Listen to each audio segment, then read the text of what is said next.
Welcome into today's live mailbag. And if you want to get on our next live Q&A, you're going to want to make sure you hit that subscribe button and go to this link, youtube.com/chatsportstv, where we're doing live mailbags every single week, sometimes more than even twice a week. But you wouldn't know that if you're not subscribed. So help us continue to grow and help us continue to get daily NBA coverage by subscribing to Chat Sports.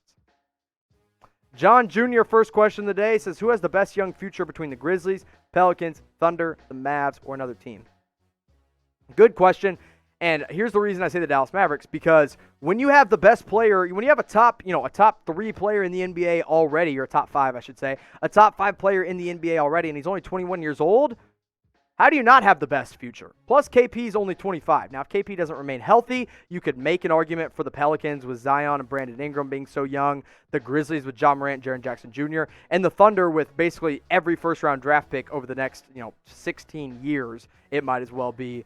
But I'm going to go with the Dallas Mavericks because when you got Luka Doncic on board, until something changes with him, that's got the best young future, or best future, I should say, in the NBA. He and KP, that's a duo that is going to be, feared for years to come, not just in the Western Conference, but in the NBA. And I think their title window is just wide open for the Dallas Mavericks, as long as Luka Doncic and KP both stay healthy.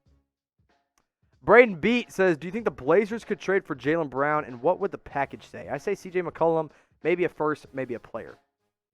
Man, the Celtics really, really love Jaylen Brown, and they really love Jaylen Brown for a good reason because he's a great defender, and he's a great scorer. The problem with CJ McCollum is that if you had a backcourt of Kemba Walker and CJ McCollum, you're going to get torched on offense. And I know a first-round pick sounds appetizing, but when you're a team like the Celtics that's looking to win right now, I think you'd rather just stick with the player that you already know works. So maybe if it's CJ plus, I don't know, maybe a Robert Covington in a first-round pick, you can make it happen, but then the money doesn't work. So I don't think there's a very realistic chance the Blazers could ever end up with Jaylen Brown. Carlos Cole with the Super Chat says, Buddy Hield, Marvin Bagley, and 3 first-round picks for James Harden. Man, I feel so bad for Kings fans because Marvin Bagley, you can't trade him for a whole lot right now because he's just never been healthy. And 3 first-round picks sounds great, but also if you're the Kings, are you going to give up 3 first-rounders for a guy that probably doesn't even want to be in Sacramento and James Harden? I don't think so. In all honesty, this could be a trade in which both teams say no, but because it's Buddy Hield and Marvin Bagley, I think the Rockets are the first to say no. Vince with another Super Chat says, DSJ, Kevin Knox, or Frank Ntilikina. Choose one and cut 2. That's a fun game. Let's get some more questions like that on this mailbag. If I had to choose one, I'm going Kevin Knox. I still believe in Kevin Knox's offensive ability. He's not great by any means. If I had to cut 2, obviously it's Dennis and Frank. But let's say it's choose 2, cut 1. I'm choosing Kevin Knox and Frank Ntilikina. I'm sorry, Dennis Smith Jr. I love you, and I want you to get better at basketball, but you're not good right now, so I'm cutting DSJ. Larry Bird Season says, which rookie will make a bigger impact for the Celtics? Good question. So, the Celtics technically have 3 rookies when you include Yam Madar, but he's a draft and stash player, so we're not going to talk about him. We're going to talk about the 2 first-round picks they got in Peyton Pritchard and Aaron Nesmith. And honestly, both these guys are going to bring something into the Celtics that they desperately need, and that's 3-point shooting off the bench. Now, Danny Ainge has stated that he literally loves Peyton Pritchard. He took him in the first round for a reason. I had a second-round grade on him. Boston went with him in the first. Hey, ballsy move while Tyrell Terry was still on the board, but they ended up taking him, and when he was a senior in college, he shot 41.5% from 3. And you look at that, you think that's great. Aaron Nesmith shot 52% from 3. Now, obviously, it was a very limited sample size because he had a major injury. But if I had to choose one to make the bigger impact, I do think it's going to be Aaron Nesmith. He's more NBA ready right now than Peyton Pritchard is, although Pritchard was a 4-year college guy out of Oregon. And Nesmith fits a bigger need as a wing, whereas Pritchard is a guard, and the Celtics already have so many guards on that roster. So I'm leaning Aaron Nesmith, but I think the Celtics will try to rely on Peyton Pritchard pretty heavily. Now, I want you to go check out this deal from Fanatics. I tell you about it because I care about you. Chatsports.com/NBA City. You're like, City, what is that? City Edition gear. It all just dropped this year. It's only available for this season. So you might as well go get yours today at chatsports.com/NBA City. Whether you want a jacket, a sweatshirt, a jersey, a backpack, they even have socks and slides as well. You can go get it all at that link for whatever team you're looking for today, and for a limited time only at chatsports.com/NBA City. Ryan H. says, could the Sixers finish ahead of Boston? What seed do you think Philly is? Man, off the top of my head, as I'm looking, actually, I guess not technically off the top of my head because I'm looking at the rankings right here. First of all, I'll say no. I don't think Philly finished above Boston. I think Boston is the better team for a reason. If I had to predict the seed that Philadelphia is, I'll go. Their ceiling is like the 4th seed. I would say their floor is probably 6 or 7. If things go south with injuries, they could be out of the playoffs. But I think Boston finishes ahead of them.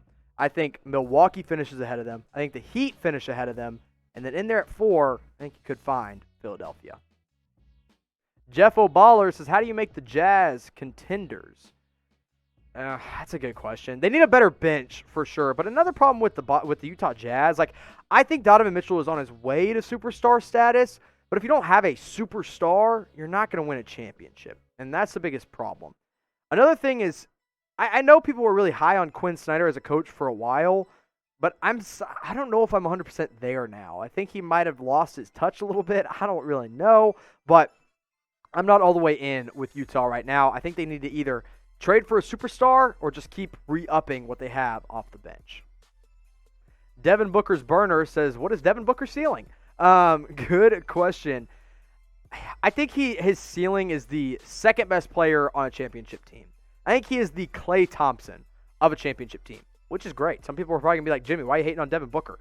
If I'm comparing him to Klay Thompson, is that really hating on him? I think that is his best option. We've seen him as the number 1 option now for, 5 years in Phoenix? I know he's still super freaking young, but I'm not ready to put him up there as the best player on a championship caliber team. Maybe a couple years with Chris Paul as his point guard could help him out in that situation. Joseph Ketchum says, should the Clippers trade for Mike Conley? I mean, what are you going to give up for Mike Conley at this point in his career? Like Luke Kennard, is that going to even get it done? Is Utah even going to be interested in that? Are you going to give up, I don't know, Ivica Zubac? Do you want to give up a big man for a point guard? I'm going to say no. I think the Clippers should hold off and not trade for Mike Conley.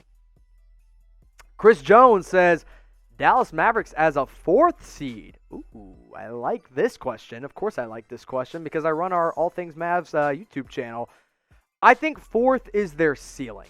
Because I think the Clippers, the Lakers, and the Nuggets are all going to end up being better than the Dallas Mavericks. I have them as a top 5 seed right now, but I think there are teams that could be better than them. I think the Utah Jazz is a team that could potentially jump them. For the Mavericks, it's all about being healthy. So you know what, Chris?